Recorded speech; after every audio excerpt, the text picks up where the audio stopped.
July 1995, Shorthand Tamil Senior Grade. Get ready for the dictation. 10 seconds.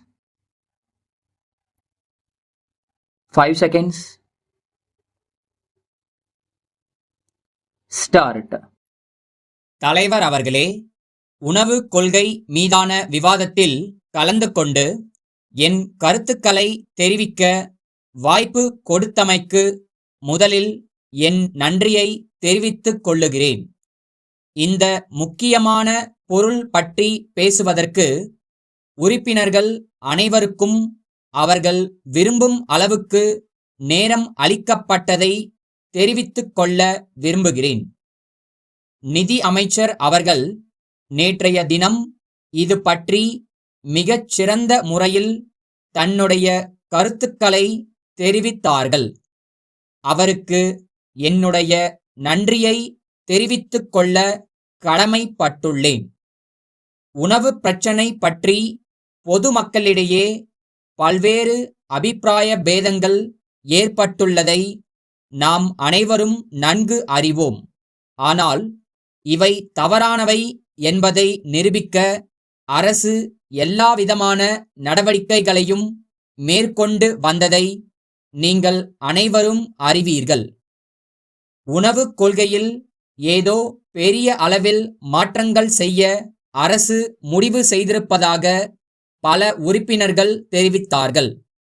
அவர்கள் அச்சத்திற்கு எந்த வகையிலும் ஆதாரமில்லை. ஆனாலும் ஆங்காங்கு சிறு சிறு மாற்றங்களைச் செய்ய அரசு கருதியுள்ளது. அரசின் அடிப்படை கொள்கைக்கும் இவற்றுக்கும் எந்தவித சம்பந்தமும் இல்லை என்பதையும் இந்த சமயத்தில் தெரிவித்துக் கொள்ள விரும்புகிறேன். கடந்த சில ஆண்டுகளாக உணவுத்துறை பல்வேறு பிரச்சனைகளை எதிர்த்து சமாளிக்க வேண்டி இருந்தது. இந்த அரசும் சிறு சிறு தவறுகளை செய்திருக்கலாம். அவற்றை நாங்கள் மறுக்கவோ மறைக்கவோ விரும்பவில்லை. அப்படி செய்வதால் எந்த பயனும் ஏற்படாது என்பதும் எங்களுக்கு தெரியும். ஆனால் அரசு கடந்த பல ஆண்டுகளாக மேற்கொண்ட நடவடிக்கைகள் காரணமாக கடுமையான இந்த பிரச்சனையை நாங்கள் வெற்றிகரமாக சமாளித்துள்ளோம் என்பதை உறுப்பினர்கள் ஒப்புக்கொள்வார்கள் என்பதில் எங்களுக்கு நம்பிக்கை இருக்கிறது.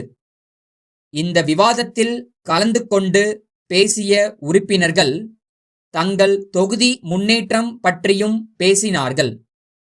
அவ்வாறு அவர்கள் பேசியது நியாயமானது என்பதில் கருத்து வேறுபாடு இல்லை. இருப்பினும் நாம் எப்போதும் இந்தியாவின் முன்னேற்றத்தில் கண்ணுங்கருத்துமாக இருக்க வேண்டும் என்பதை சுட்டிக்காட்ட விரும்புகிறேன். இந்திய நாடு ஒரே நாடு என்பதையும் நாம் அனைவரும் இந்த நாட்டைச் சேர்ந்தவர்கள் என்பதையும் நாம் ஒவ்வொருவரும் கருத்தில் கொள்ள வேண்டும்.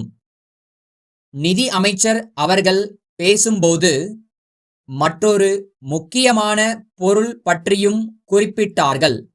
அதாவது நமது உணவு கொள்கைக்கும் வளர்ச்சி திட்டங்களுக்கும் இடையே உள்ள நெருங்கிய தொடர்பை பற்றி எடுத்துச் சொன்னார்கள்.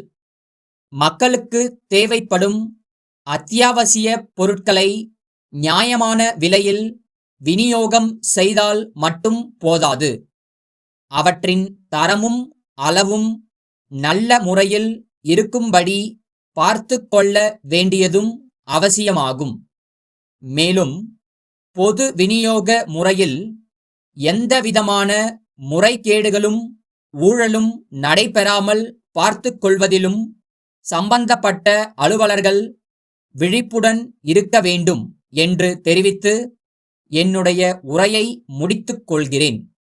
புதுடில்லி, பட்டேல் நிறுவனம், சென்னை ராமசாமி நிறுவனத்தின் மேலாளருக்கு எழுதும் கடிதம். அன்புடையீர், தங்களின் 9ஆம் நாளிட்ட கடிதம் கிடைக்கப் பெற்றோம். தாங்கள் நன்கு அறிந்தபடி எங்கள் நிறுவனம் நாட்டின் இப்பகுதியில் நவீன தொழில்நுட்பம் உடைய தொலைக்காட்சி பெட்டிகளை தயாரித்து விற்பனை செய்வதில் முன்னணியில் உள்ளது. வெளிநாடுகளிலும் எங்கள் தயாரிப்புக்கு நல்ல வரவேற்பு உள்ளது. தென்னிந்தியாவில் எங்கள் தொலைக்காட்சி பெட்டிகளை அறிமுகம் செய்ய எண்ணியுள்ளோம். இதற்காக எங்கள் விற்பனை நிலையம் அமைக்க சென்னையின் மையப் பகுதியில் வசதியான கட்டடம் ஒன்றை விலைக்கு வாங்குவதற்கு ஏற்பாடு செய்யும்படி தங்களை கேட்டிருந்தோம். அதன்படி தங்கள் கடிதத்தில் தெரிவித்துள்ள அண்ணா சாலை கட்டடம் எங்கள் தேவைக்கும் வசதிக்கும் ஏற்றபடி அமைந்துள்ளது என்பதை மகிழ்ச்சியுடன் தெரிவித்துக் கொள்கிறோம்.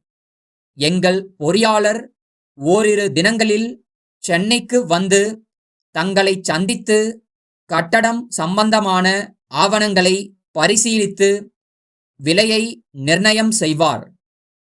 அதன்பின் எங்கள் நிர்வாகக் குழுவின் ஒப்புதல் பெறுவதற்கு தக்க ஏற்பாடுகள் செய்யப்படும் என்பதை தெரிவித்துக் கொள்கிறோம். தங்கள் நம்பிக்கையுள்ள